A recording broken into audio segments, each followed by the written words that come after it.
salutations à vous, divinité, dans la matière que vous êtes. Je viens par là présent vénérer la divinité qui intrigue la carapace de vos corps physiques. Très chère divinité dans la matière que vous êtes. Il y a ces jours, je viens vous exhorter, vous dire des mots, faire la narration exégète du livre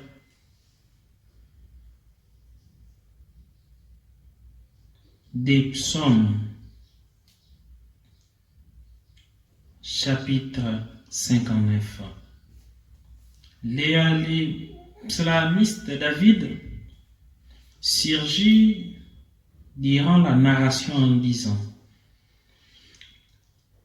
délivre-moi de mes ennemis mondiaux, contre mes agresseurs protège-moi. Délivre-moi des ouvriers des mal, des hommes des sangs sauve-moi. Voici qu'ils guettent mon âme, des puissants s'en prennent à moi, sans péché ni faute en moi. Yahweh, sans aucun tort, ils accourent et se préparent. Réveille-toi, sois devant moi et regarde. Et toi, Yahweh, Dieu Sabaoth, Dieu d'Israël. Lève-toi pour visiter tous ces païens, sans pitié pour tous ces traîtres malfaisants. Il revient au soir, il gronde comme un chien, il rôde par la ville. Voici qu'il déblatère en pleine bouche. Si leurs lèvres sont des épées, y a-t-il quelqu'un qui entende? Toi, Yahweh, tu t'en as mise. Tu t'es ri de tous les païens. Oh, ma force, vers toi je regarde. Oui, c'est Dieu ma citadelle, le Dieu de mon amour. Viens à moi. Dieu me fera voir ce qui me guette. Ne les massacre pas, que mon peuple ne l'oublie. Fais-en par ta puissance des errants de pourchasser, ô notre bouclier, Seigneur.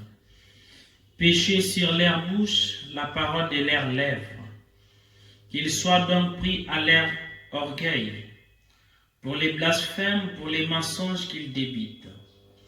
Détruisant ta colère, détruis qu'il ne soit plus, et qu'on sache que c'est Dieu les maîtres, en Jacob jusqu'au bout de la terre. Ils reviennent au soir, ils grondent comme un chien, ils rôdent dans la ville, les voici en chasse pour manger. Tant qu'ils n'ont pas l'air saouls, ils grondent, et moi je chanterai ta force. J'acclamerai ton amour au matin. Tu as été pour moi une citadelle, un refuge au jour de mon angoisse. Ô ma force, pour toi je jouerai. Oui, c'est Dieu ma citadelle, le Dieu de mon amour. Parole du Seigneur.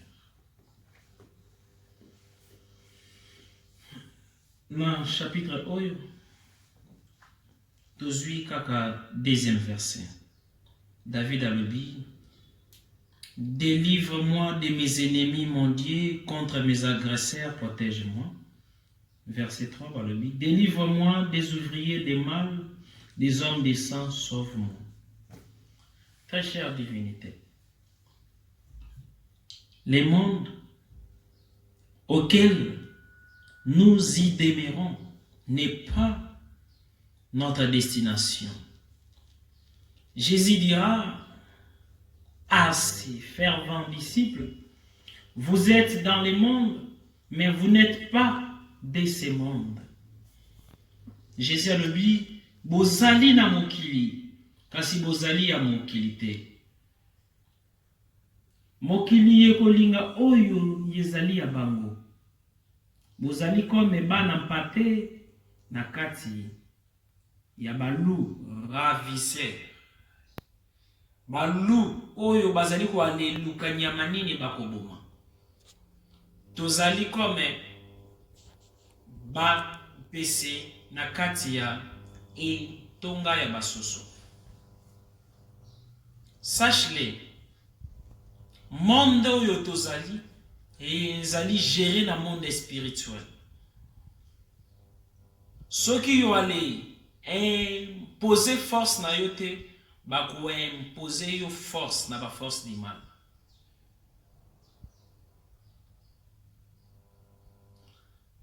Bible lobi, vous n'avez pas à lutter contre la chair. Bozali wana pona ko ale bunda na bato ya mosunite, mais bozali ko bunda contre ba mauvais esprit. Bilibo ba mabe oyo ezwani na mopepe, na mai, na moto, na mabele, na ba royaume ya ba monde parallèle. Je me rappelle, ça fait 2 jours passés, moi nananga moko prophète, yazali prophète, aïe yarobi, mon père, un jour nakei pour la koali présider réunion en famille, namoni ba toile d'araignée yikanginga, mais na se souvenir na ba enseignement na yo keno, soki ba toile d'araignée komi koali kanga motu mingi et la risque filet à ma force du mal déjà est maîtrisé. Depuis ces jours, mon père, je ne me sens plus bien. Je suis malade. Simanango, 4 jours après, il se retrouva qui n'a coma. C'est-à-dire, na sujet ya mokola lelo, na komeka ko ale esi pleke bino certains techniques oyo ba force du mal basale la rapona ko ale yatake bomoi na biso. Premièrement de konanga, soki yo komi ko ale sentir yo komi na bolembu na lusamba, sache-le que bando ki bazana plan moko ya mabe sur yo, balingi ba ali sur prendre yo. Prière, yezali arme, ya soldat na kati ya champ de bataille. Le monde auquel nous y demeurons, yezali champ de bataille. Nous allons kobunda contre la force du mal. Nzambe a zali na promesse malamu pona yo, bonheur, élévation nyonso ya malamu. Ba force du mal bakolinga jamais makama malamu et comme la yo. Par là, bako combattre yo na ba façon nyonso. C'est les forces na yo ya ko aller y arrêter projet ya bandoki yezali vie de prière.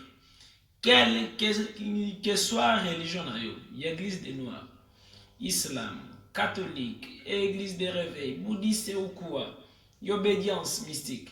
Ceux qui ont sentir que vie na yo spirituelle, yo komi na bo lemu envers yango, yebaka que non, quelque chose de mal se prépare contre toi.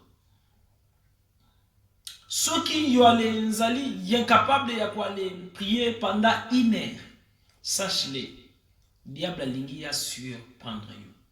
Et à chaque fois, moutoua kolisaka vie de prière, ora na ye, champ magnétique na ye, vibration na we mataka. C'est quoi les champs magnétiques?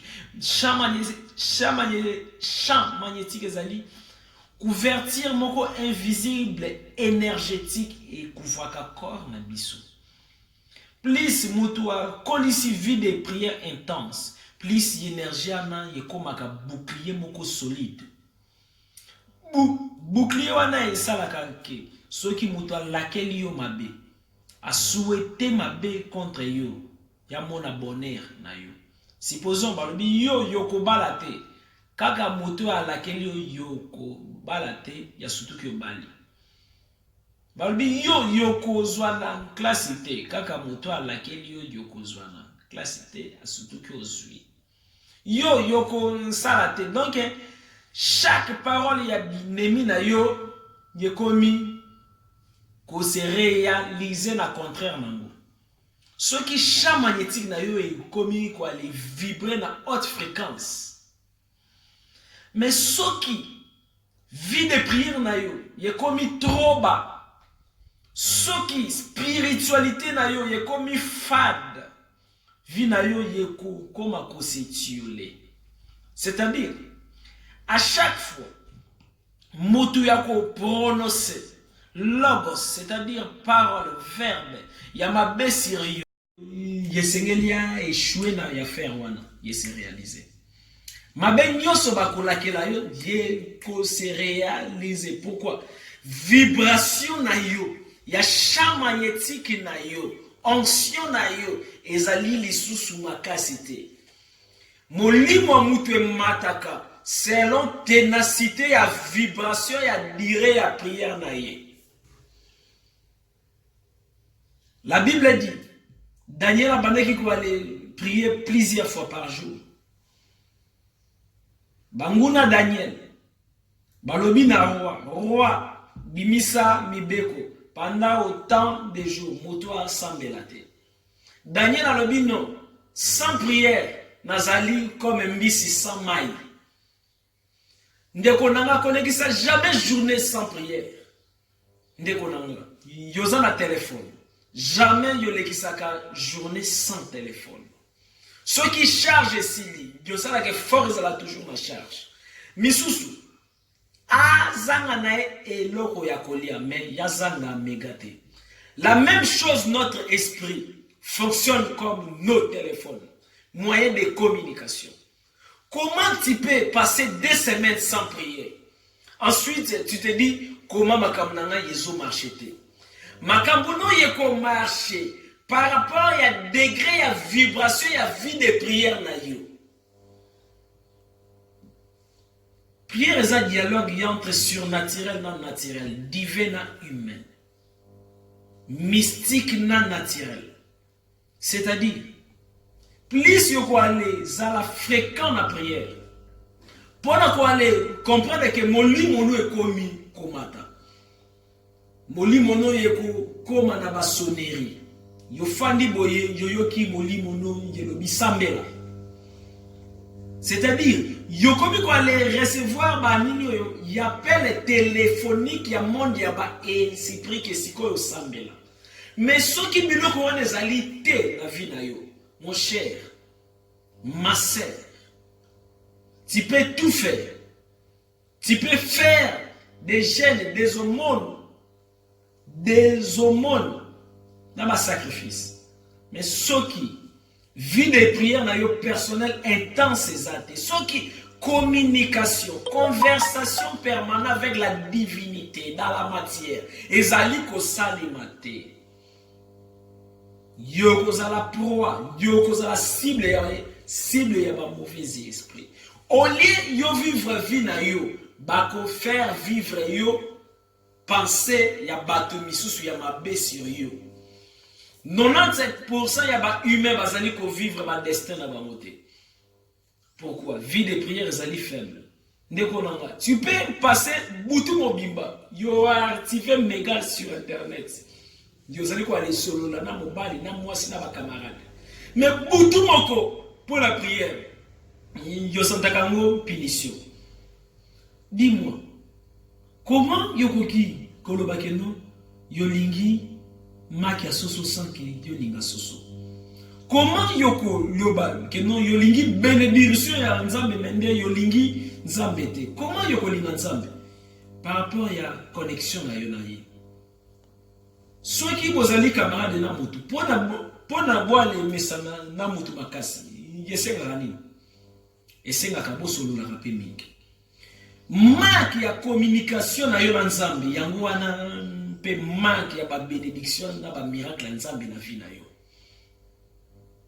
Dieu t'aime mon frère, Dieu t'aime ma sœur. Nzamba tindinga ngai kaka pona na lobela yo mutu zola na ngai. Nzamba zeli kwa le kana kwa le saloba makamu ya minene koleko yo senga kaye. Mais nzamba zolela na livre ya Osée 4:6, mon peuple mon enfant, à moi, périt parce qu'il lui manque la connaissance. Écoute bien, mon frère, ma sœur. Yo dela ya vie de prière na yo, bakisa sainteté. Kima lisumu, ndenge mbua ya kima kalibanga. Soki à chaque fois yo ale sumu kaka, yo ale zaka à l'aise na katia lisumu.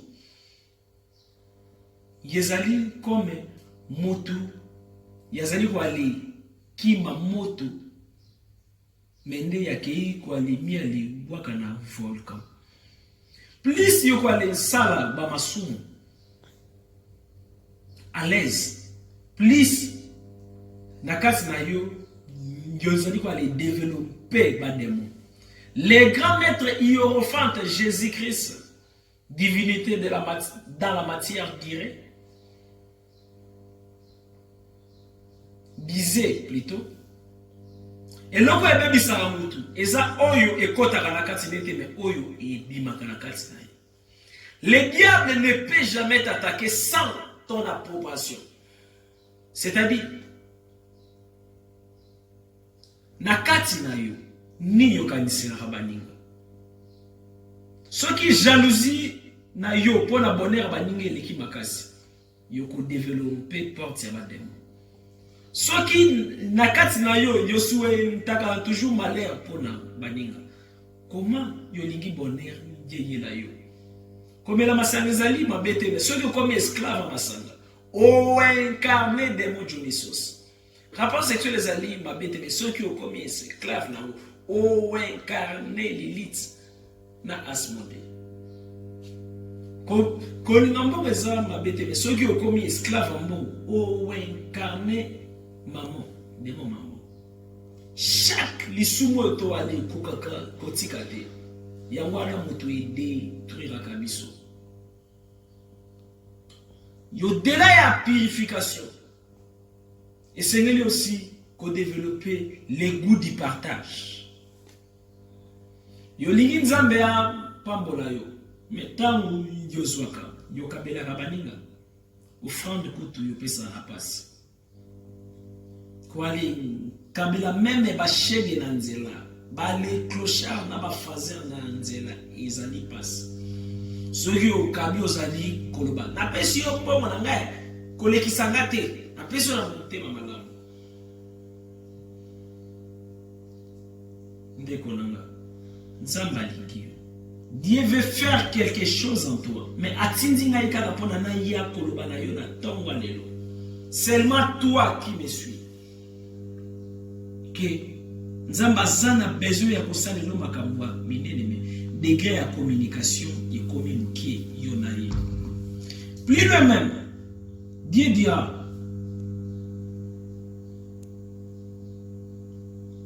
nazali komi monisa na ba oyo bazo lukangai. Ndeko na ngai ya chaque fois yoko linga mutu moko koleka nzambe ya kobebisa comportement ya mutu wana.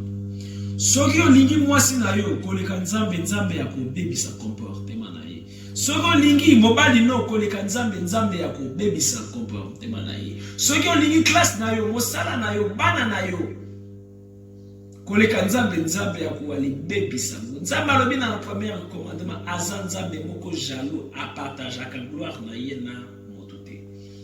Soki yo zali ko ale passer plus temps na téléphone nzambe ya kosala kino téléphone wana moto eza la source ya ba mauvaise nouvelle ya vie na yo. Passer beaucoup plus temps en nzambe que non na nyonso. Ça y est priorité de ta vie. Ndeko nanga soki yo se sentir béni. Nazali ko déclarer bénédiction sur yo. Semaine oyo nyonso yo ko sala, nyonso yo ko simba epambolama. Côté nyonso yo ko nyata ezala na se ya autorité na yo au nom de Jésus, au nom de Yahweh Sabaoth. Mutu nyonso ya ko prononcer comme na yo na ndenga mabe ya ko aller souhaiter malheur sur yo, asutuka comme na bonheur na yo. Soki o aller croire na malobo yo na lobi que non bénédiction koti na bomo na yo. scellé offrande na yo na acte de foi. Bato bazali na mboka Congo bakoki kwali tinda yo fana ba plus date de naissance na M-Pesa Vodacom 081 611 867 081 611 867. Bato bazali libanda mboka bakoki kwali salela Western Union bako tinda ba date ya naissance na bango nango na numéro na ya WhatsApp. Mais comment bakotisa yango? Non, Manzolo. Poste nom Munga Mopepe. Prénom Jean-Pierre. Numéro de téléphone pour la WhatsApp 081 611 867.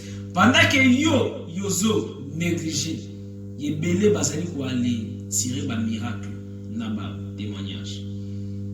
Mabe moko nazalaka tellement discret. Chaque jour bato ba monaka ba miracle mais jamais na lekisa kango na ba vidéo. Nzamba tindinga pona yo. Mateyo yo ki tsango na pratique sima na sele yo fonda na yo. Bien compte ya wale pambola yo de là ya ba rêve na yo. Il t'aime. Je salue la divinité qui t'habite. Merci.